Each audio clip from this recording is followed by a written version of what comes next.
So you gonna think it's fire when I run that back. What's goody good, y'all? A.Ward, Team Die Daily, YTG, IV. I want to thank you for tuning in to the pilot episode of Run That Back. We're gonna do a series focused on one round from one of my battles where we go back into the round. I tell you why I wrote it, give you context around the bars, insight, or maybe just explain the bar to you that went over your head. So what we're gonna do is we're gonna break down Cortez, the battle versus Cortez, round number 1 at Gully versus Ganik 2. Y'all ready? Let's run that back. I remember it like it was yesterday. World Domination 6, fight night. I stood on this same stage in front of franchise under the limelights and put my heart and soul in it, because I knew they were giving me a shot. I told the world I strive to be Christ-like, and then like Christ after day 3, I ascended to the top. Now we here, the main event. Cameras out, no excuses. In front of this exact same Canada crowd, a nice jab, your life flash. The punch damage your scalp. They lose faith. Bruce Franks, oops, you probably should have ran for the house. What up? So here we are, A.Ward versus Cortez, Gully versus Ganik 2. The coins flipped, and I get to go first, which is cool because I like going first. I like setting the tone. So I decided in the first 4 that I was gonna kind of reminisce, talk about how it seemed like it was just yesterday I battled franchise. I got Real Deal, I got DNA, Peanut, and now Cortez on a main event who was just the #1 contender. So when I battled franchise, I battled him on day 3 of World Domination. And it was just fitting that after day 3, I ascended to the top. You know, I come to tell people I came to be Christ-like, and then like Christ, after day 3, I ascended to the top. So I started off kind of with a little illustration. Then I move into to a bar that basically states, you know, now we're here. No excuses, the camera's out. In front of this exact same Canada crowd. You know, the last event at World Dom 7 when Cortez battled Head Ice, there was a lot of blaming the Toronto crowd. And I'm like, it's the same people are here, so there's no more excuses. You know, a nice jab, your life flash, the punch damage your scalp. They lose faith, Bruce Franks, oops, you probably should have ran for the house. Now, some people might have caught the entirety of that bar. Bruce Franks is his government name. Oops is his battle rap name.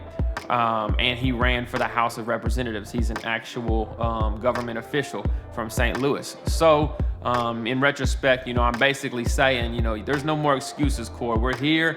You can't blame it on the crowd. I'm about to punch your lights out. You probably should have just stayed home. We're going into a segment now that about 5 minutes before the battle, I decided to change up the delivery on. I wanted to kind of, this battle to kind of be an aggressive and high energy battle. And every time that I had sparred or performed this setup, it had just been kind of in my normal delivery. But I decided that, you know, I was gonna kind of try some new stuff out with the delivery, so you feel like a little bit more aggression with the bar. I'm more than a born sinner, I let the Lord enter. It's been a long road and still got a short temper. The cool when the punch redundant hit core center. He get dropped early with the socks, now he a rewards member.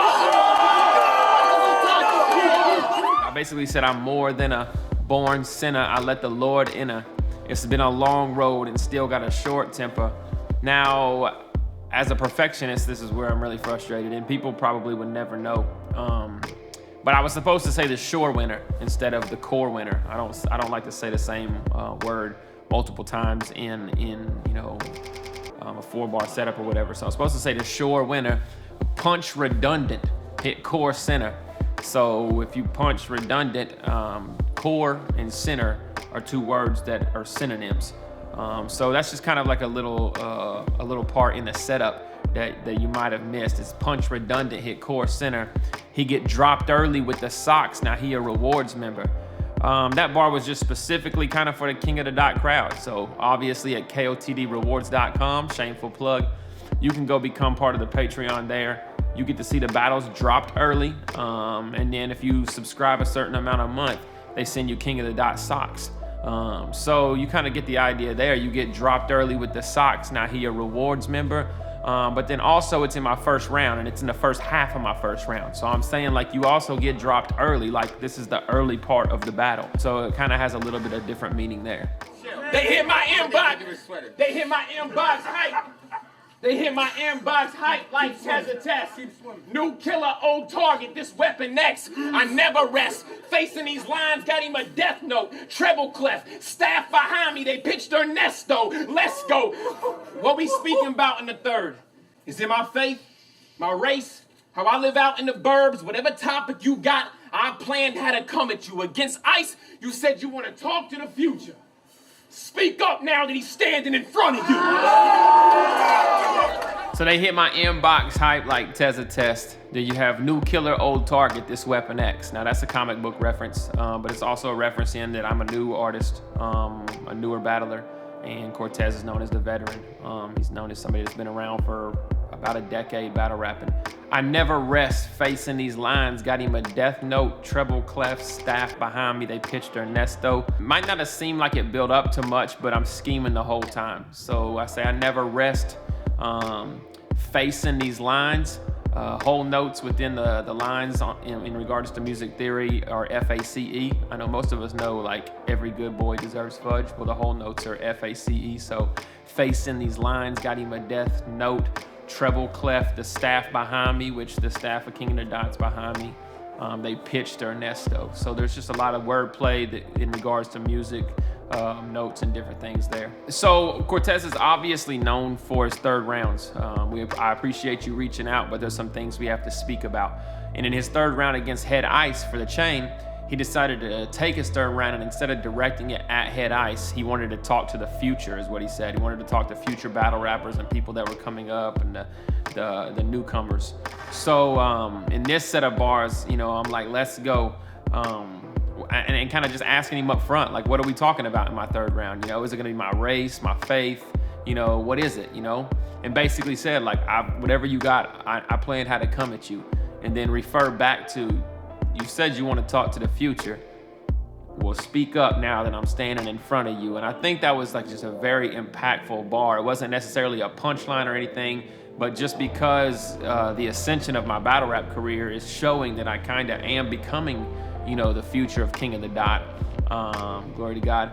That you know, when it hit, you know, the fans could really just be like, the staff as well. So I don't see this as a favor. I see this as favor, cause your career is at the roadblock. You just lost a title match. Beat Twerk, but still gotta beg for a gnome spot. I'm the draw here. In this battle, it's my bars they gon' watch. And everything I need will be stuck in this joint. Y'all gonna see how I'm giving Court his own shot. Wordplay. In Christianity, a lot of times we use the word favor, you know, that God has given us favor. So I start this out with, I don't consider this as a favor, because a lot of times vets will act like they're doing you a favor by battling you. I see this as favor. And then kind of go into a small angle in regards to Cortez. I don't know that it was really that direct, but it kind of built up to the punch in a sense when I said your career's at the roadblock. Cortez does a lot of traveling. He doesn't get the respect that he deserves a lot of times. He ends up in different battles, but not ever really kind of seen as like that legend in a sense. And that's no disrespect to him. It's just kind of like he's always underappreciated, underrated. He's the underdog and everything. But I was like, you just lost a title match, so there's nowhere to go on King of the Dot. And for those big events, the Summer Madness and Gnome events on URL, a lot of times he's kind of left out of those as well. So that's why I kind of flip it into the angle of everything I need will be stuck in this joint. Like everything that I need to do against you will be stuck in this round, you know? But at the same time, needle stuck in this joint. I feel like I'm giving Court his own shot, you know? So the idea of the definition of a cortisone shot, you obviously inject the needle into a joint, and then kind of mimicked him a little bit. Obviously, Cortez does the whole wordplay thing. So I hit him with the Ward play, and a lot of people like that. Ever since I came to the 6, I've been a starter. I ain't playing the bench. Every move calculated. I do it the best. You in distress. Miami Hurricanes. What that got to do with the rest? Well, your turnover for the chain, and now I got you at my neck. Then jumped into a college football bar. I knew a lot of people in Canada, Toronto, don't necessarily rock heavy with college sports. I'm a huge college sports fan.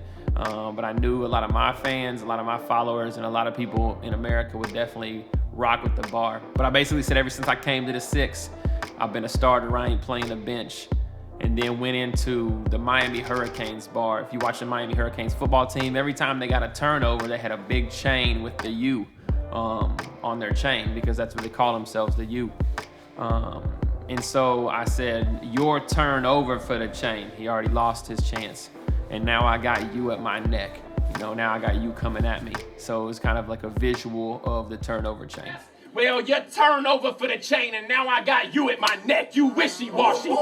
They only gon' wishy-wash me, but this a body. Growing up, I had to beat the system. It's Atari. I got the drive while this cat in the back, Ricky Bobby. I can easily flip the homies. Trigger finger itching on me. Unload, reload, switch the laundry, but I got a different unload, reload, switch the laundry. I got a different kind of wisdom instilled. The mission godly. So when I get the ice, the pen sticks to the goal. That's Sidney Crosby. I'm nice.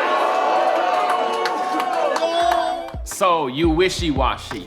They gonna wishy-wash me. Growing up, I had to beat the system.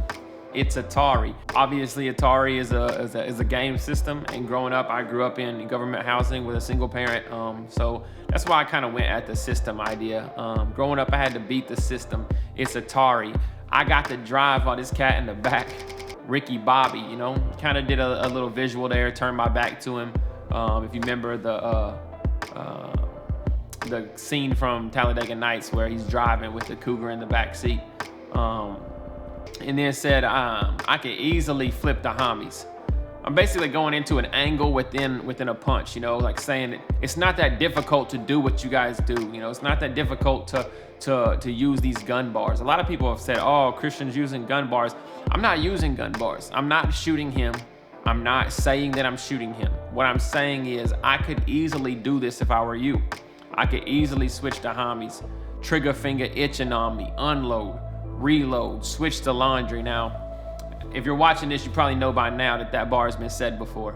It was definitely inadvertent. I thought it was the greatest thing in the world when I thought of it. But I will penalize myself for lack of creativity, because it obviously wasn't so unique that nobody's ever said it before. But, the performance on it was there. The aggression was there. But the bar didn't stop there. It's still in an angle. I could easily do this. Check this out. Here's a gun bar. But then I say, but the vision I have, my mission is godly. So why would I do that? So when I get to ice, the pen sticks to the goal. That's Sidney Crosby. Now, obviously, Head Ice is the champ. When I go battle him, my pen, it's not gonna flip the homies. It's not gonna do the gun bars, because I don't have to compromise. So my pen, which Sidney Crosby plays for the Penguins, who are called the Pens, sticks to the goal. Obviously hockey stick to the goal. That's Sidney Crosby. So pen, when I get to ice, pen sticks to the goal. That's Sidney Crosby. So there's just a lot jam-packed into that, and creating a context there. I rap better, backpedal. Court, you ain't half me. The team better, scheme better. Gully got some athletes. The pen different. Ben Simmons, Ganik wanna draft me. First round in the bag. This finna get nasty. And then for the last 4, I kind of end it with mimicking him again with his whole nasty type thing, and basically say, I rap better, backpedal, Court, you ain't half me. The team better, scheme better, Gully got some athletes, pen different, Ben Simmons, Ganik want to draft me.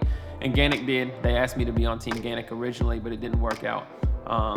The first round in the bag, and it's finna get nasty.